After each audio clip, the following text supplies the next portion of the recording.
Doctor Mohan Varghese, ഇപ്പോൾ വിജയുടെ party അങ്ങനെ ഒരു പാർട്ടി ഈ തെരഞ്ഞെടുപ്പിൽ വിജയിക്കുമെന്ന് ആരും പ്രതീക്ഷിച്ചതല്ല. പക്ഷേ വലിയ ഭൂരിപക്ഷത്തിൽ അവിടെ അധികാരത്തിൽ വരുന്നു.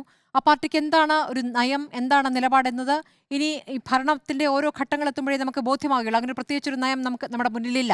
നിലവിൽ BJP-ക്കെതിരെ ശക്തമായ നിലപാടെടുക്കുന്നു എന്ന രൂപത്തിൽ നമുക്കത് പാർട്ടിയെ കാണാൻ കഴിയില്ല.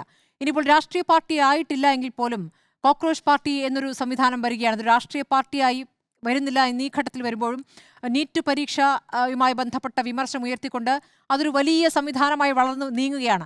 അപ്പോൾ ഇനി ഇത്തരം സംവിധാനങ്ങൾക്കൊക്കെ ഒരു വലിയ ഒരു പിന്തുണ ലഭിക്കുന്ന, അല്ലെങ്കിൽ അതിലേക്ക് ആളുകൾ ആകർഷിക്കപ്പെടുന്ന ഒരു കാലം കൂടി വരികയാണ്. അപ്പോൾ ഈ പഴയ തഴമ്പ് വെച്ച പാർട്ടികൾക്ക് ഇനി എത്ര കാലം തുടരാൻ പറ്റും?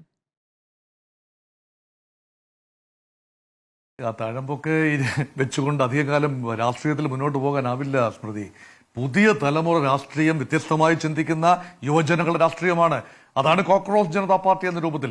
കാര്യമായ വലിയ ജനപിന്തുണയൊന്നും ഉടനെയെങ്ങും ആർജിക്കാൻ കഴിയില്ലായിരിക്കാം, സാമൂഹിക മാധ്യമ കൂട്ടായ്മയായിരിക്കാം. പക്ഷേ ഒരു ചിന്ത, ഒരു സ്പേസ് എവിടെയുണ്ട്. വിജയ് ഇറങ്ങി നിന്ന ഒരു സ്പേസ് ഉണ്ട്. തമിഴ്നാട്ടിൽ അണ്ണാമലൈ ഇറങ്ങി നിൽക്കാൻ ശ്രമിക്കുന്ന ഒരു സ്പേസ് ഉണ്ട്. കോക്രോച്ച് ജനതാ പാർട്ടി കാണുന്ന ഒരു സ്പേസ് ഉണ്ട്. അത് പരമ്പരാഗത രാഷ്ട്രീയ പ്രക്രിയയ്ക്ക് വിരുദ്ധമായി ഇതിലൊന്നും അർത്ഥമില്ല എന്ന് ചിന്തിക്കുന്നവരുടെ സ്പേസാണ്, മനസ്സാണ്. അതുകൊണ്ടാണ് നാളെ വരുന്ന രാഷ്ട്രീയം വ്യത്യസ്തമായ രാഷ്ട്രീയമാണ്. നിലവിലുള്ള പ്രതിപക്ഷം മതിയാവുമോ എക്സിസ്റ്റിംഗ് പാരഡൈംസിനെ എതിർക്കാൻ എന്നതാണ് ചോദ്യം. ഇവിടെ തമിഴ്നാട്ടിലേക്ക് വന്നു കഴിഞ്ഞാൽ തമിഴ്നാട്ടിൽ വിജയിന്റെ പാർട്ടി TVK ഏറ്റവും പുതിയ ഇന്ത്യ മുന്നണി ഘടകകക്ഷിയാകാൻ പോവുകയാണ്. 23 കക്ഷികളാണല്ലോ ഇന്ത്യ മുന്നണിയിലുള്ളത്. ഏറ്റവും പുതിയ എൻട്രൻ്റായി വിജയ് വരികയാണ്. 23 വലിയ നമ്പറാണ്.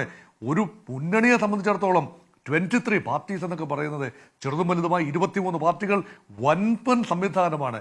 പക്ഷെ പരസ്പരം അങ്ങോട്ടും ഇങ്ങോട്ടും വലിക്കുന്ന രീതിയിൽ ചിതറി നിൽക്കുന്ന മനോഭാവം ഇന്ത്യ മുന്നണിക്ക് ഒരു രീതിയിലും മുന്നോട്ട് പോകാൻ BJP എന്ന ഈ ആകാശത്തെ ആ രീതിയിൽ തടുക്കാൻ പര്യാപ്തമല്ല എന്നതാണ് യാഥാർത്ഥ്യം. ഒരു രാഷ്ട്രീയ യാഥാർത്ഥ്യമായി മാറ്റിക്കൊണ്ട് പരമാവധി പുളപ്പ് ചെയ്യുക, ഇത് മാത്രമാണ് ഇന്ത്യ മുന്നണിക്ക് മുന്നോട്ടുള്ള